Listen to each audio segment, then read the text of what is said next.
বন্ধুরা, আপনাদের স্বাগত জানাই গল্পকথার ঝুলিতে। আজকে আপনাদের পড়ে শোনাবো ভৌতিক গল্প রাত 12টায় বিডিটির জঙ্গলে।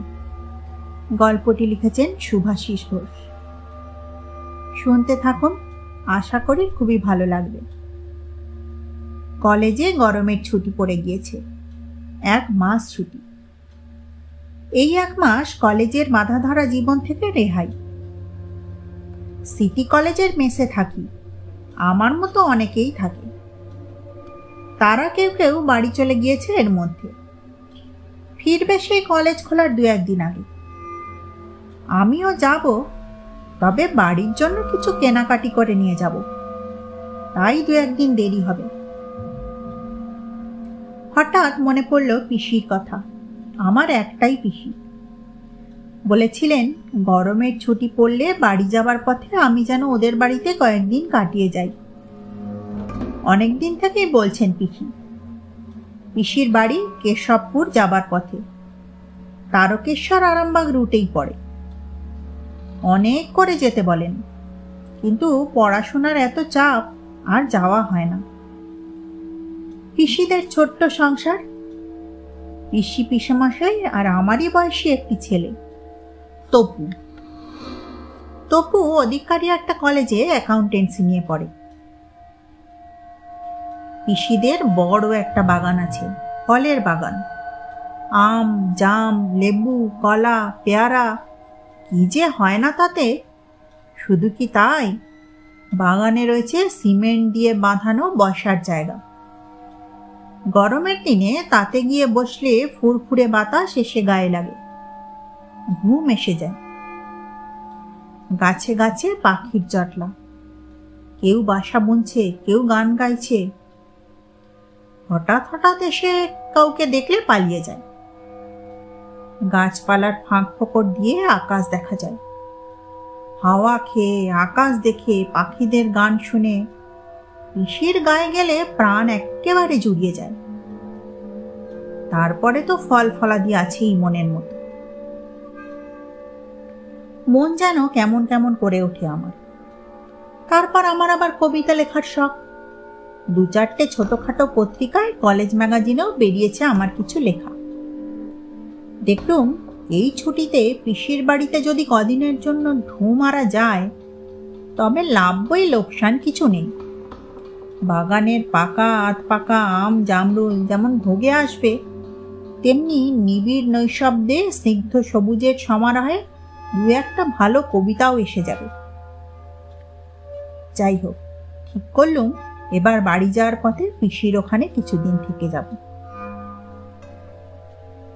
হ্যাঁ, পিসি বোধহয় বারণ করেছিলেন একবার, যে যদি পিসির ওখানে যাই দিনের আলোয় আলোয় যেন যাই।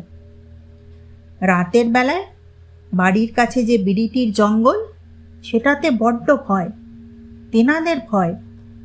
ওই জঙ্গলে নাকি সব বিচিত্র বিচিত্র কাণ্ড ঘটে, যুক্তিতে বুদ্ধিতে যার কোনো ব্যাখ্যা মেলে না। পিসির কথা মতন রাত্রিটা হয়তো এড়ানো যেত, কিন্তু ভবিতব্য। সেই রাতেই আশঙ্কা হলো হাওড়া স্টেশন থেকে তারকেশ্বর লাইনের শাখায় আর ট্রেন চলছে না। ঝড়ে ওভারহেডের তার ছিঁড়ে গিয়েছে। কিছু গাছ লাইনের ওপর পড়ে গিয়ে ট্রেন চলাচল একেবারে স্তব্ধ করে দিয়েছে। মহা ফ্যাসাদে পড়া গেল। পিসির বাড়ি যাচ্ছি, অথচ আগে থেকে একটা খবরও দেওয়া হয়নি।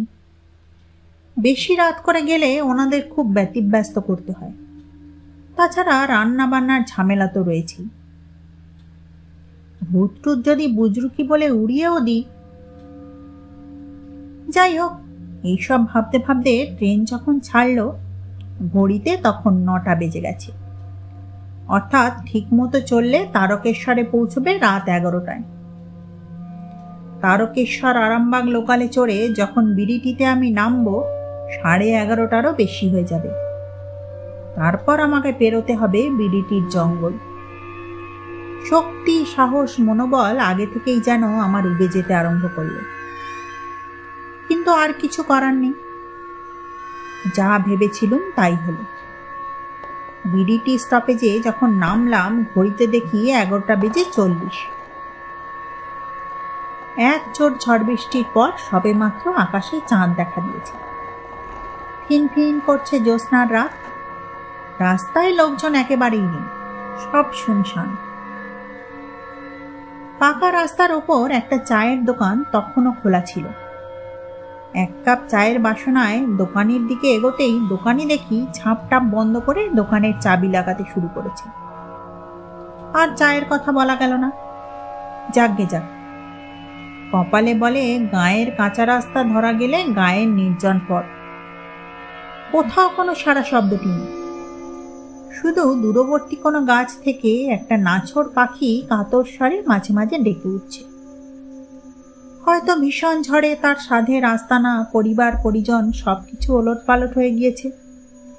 কেঁদে কেঁদে সেই কথাই সে অদৃশ্য অন্তর্যামীর কাছে জানাচ্ছে, নালিশ করে যাচ্ছে নিরন্তর। এইসব উল্টোপাল্টা ভাবতে ভাবতে বিড়িটির জঙ্গলে যখন ঢুকলাম, অল্প আধার আর অল্প আলোয় অদ্ভুত মায়াবী পরিবেশ সেখানে।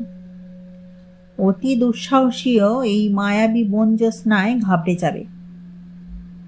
দুটো বাদুড় ডানা ছটপট করতে করতে একেবারে আমার মাথায় চাঁদি ঘেঁষে উড়ে গেল। তারপর হঠাৎই দেখি কেউ কোথায় যেন খুব জোরে কেঁদে উঠল। পেঁচার ডাক নয় তো, ওই তো গাব গাছের ডালে মনে হচ্ছে একটা পেঁচা বসে রয়েছে। হ্যাঁ, তারই ডাকটা কান্নার মতো শোনালো। সারা জঙ্গল গাছপালা আর ঝোপঝাড়ে ভর্তি।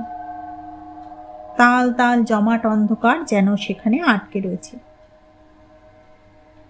জঙ্গলের মধ্যে দিয়ে 4 হাত চওড়া মতো একটা আঁকা বাঁকা পথ মাইল 3 পশ্চিম দিকে চলে গিয়েছে। পথ যেখানে শেষ সেখানেই পিসিদের বাড়ি। সেই পথ ধরে চুপচাপ এগোচ্ছি, হঠাৎ পেছন ফিরে দেখি আপাত মস্তক চাদরে ঢাকা একটা লোক হেঁটে হেঁটে আসছে, সঙ্গে একটা কুকুর। অথচ এতক্ষণে ধারে কাছে কেউ ছিল না। আমি তাকে জিজ্ঞাসা করলুম, দাদা কি লতিফপুরে যাচ্ছেন? সে শুধু বলল, কিছুটা এগিয়েছি, সেই লোকটা আর নেই, সঙ্গের কুকুরটা উধাও। আমি চারিদিকে চেয়ে দেখলাম, না সত্যি কোথাও নেই। ভোজবাজি নাকি? মিনিট 5 পরে সেই লোকটাই দেখি আবার আমার আগে আগে চলেছে, সঙ্গে কুকুরটাও রয়েছে। কিভাবে এগিয়ে গেল সে? আমার পাশ দিয়ে তো সে যায়নি কখনো। আর তো দ্বিতীয় পথও কিছু নেই। আর আমাকে যদি অতিক্রম করে যেত তাহলে আমি দেখতে পাবো না। বুকটা এবার সত্যি ধরাস ধরাস করে উঠল। বিস্ময়কর কিছু একটা ঘটল ঠিক তারপরে। কোথাও কিছু নেই, ভীষণ জোরে একটা হাওয়া দিল। গাছপালার শুকনো পাতার মধ্যে খড়খড় খড়খড় আওয়াজ উঠল। তাড়াতাড়ি একটা গাছের আড়ালে গিয়ে দাঁড়ালুম। নিজের চোখে স্পষ্ট দেখলুম খানিকটা দূরে সেই লোকটা হঠাৎ তাল গাছের মতো লম্বা হয়ে গেল, আর তার শীর্ণ দুটো হাত দিয়ে নিজের মুন্ডুটা খুলে নিয়ে একটু দূরে ছুঁড়ে দিল। মুন্ডুটা হ্যাঁ হ্যাঁ হ্যাঁ করে বিকট রক্ত জল করা হাসি হেসে শেষে বাদুর হয়ে গিয়ে বন ঝাড়ের পাতার মধ্যে মিশিয়ে গেল। সঙ্গের কালো কুচকুচে কুকুরটা সাদা বেড়ালের রূপ নিয়ে নিল। সেও মিউ মিউ করতে করতে কোথায় যেন জঙ্গলের মধ্যে হারিয়ে গেল, আর দেখতে পেলুম না। এরপর আর কি সেখানে দাঁড়ানো যায়? প্রাণটা যেন গলার কাছে উঠে এসেছে, তবুও জোর করে প্রাণপণ দৌড়াচ্ছি। শিরদাঁড়া দিয়ে একটা শীতল স্রোত ক্রমাগত ওঠানামা করছে। ছুটতে ছুটতে পায়ের এক পাটি চটি কোথায় যেন খুলে গেল। কাঁধের ব্যাগটা কোথায় যে ছিটকে পড়ল টেরই পেলুম না। এত ভয় আমি কোনোদিনও পাইনি। কিছুটা দূর এমনভাবে আসার পর ঘটনাচক্রে পিসিদের এক আত্মীয়, লতিফপুরেই থাকেন, এক ভদ্রলোকের সঙ্গে দেখা, কালীপদ মুখার্জি। উনি আমাকে চিনতেন। দৌড়তে দেখে আমায় ডেকে বললেন, আরে কে তুমি? শিবু না? দাঁড়াও দাঁড়াও, কোথা থেকে আসছো? ওভাবে ছুটছো কেন? খুব ভয় পেয়েছো বুঝি? যা যা ঘটেছে এই পর্যন্ত সব কালীপদবাবুকে বললাম। তিনি বললেন, চলো চলো, তোমায় তপুদের বাড়ি পর্যন্ত পৌঁছে দিয়ে আসি। তারপর কালীপদবাবুর সঙ্গে পিসির বাড়ির দরজার গোড়ায় এসে তবে হাঁপ ছেড়ে বাঁচলাম। উনি বাড়িতে আর ঢুকলেন না, ওই পথ ধরেই ফিরে গেলেন। অনেক ধাক্কাধাক্কির পর পিসেমশাই দরজা খুললেন। পিসেমশাই তো আমায় অত রাতে দেখে যার পর নাই অবাক। বেশি কথাবার্তা সে রাত্রে আর হলো না। যা হোক কিছু মুখে দিয়ে শুয়ে পড়লাম। অবসন্ন শরীরটা বিছানায় এলিয়ে দিতেই ঘুম এসে গেল। পরের দিন সকালে এক এক করে সমস্ত ঘটনা শোনালাম। কালীপদবাবুর কথায় দেখি পিসেমশাই আর তপু ওর মুখ চাওয়াচাই করছে, যেন আকাশ থেকে পড়ার মতো অবস্থা। কিছুক্ষণ পরে পিসেমশাই বললেন, সত্যি কালীপদদা তোমাকে পৌঁছে দিয়ে গেলেন? ঠিক দেখেছ তো? ঠিক দেখেছ? আমি মাথা নাড়লাম, বললুম, হ্যাঁ, এতটা ভুল হবে না আমার, আমি ওনাকে ভালোভাবেই চিনি। তখন তপু বলল, উনি তো 1 সপ্তাহ হলো মারা গেছেন। অফিস থেকে ফেরার পথে বিডিটির জঙ্গলেই হঠাৎ হার্ট অ্যাটাক। হাসপাতালে আর নিয়ে যেতে হয়নি। সকালবেলা ওনার মৃতদেহটা পাওয়া যায় বিডিটির জঙ্গলে।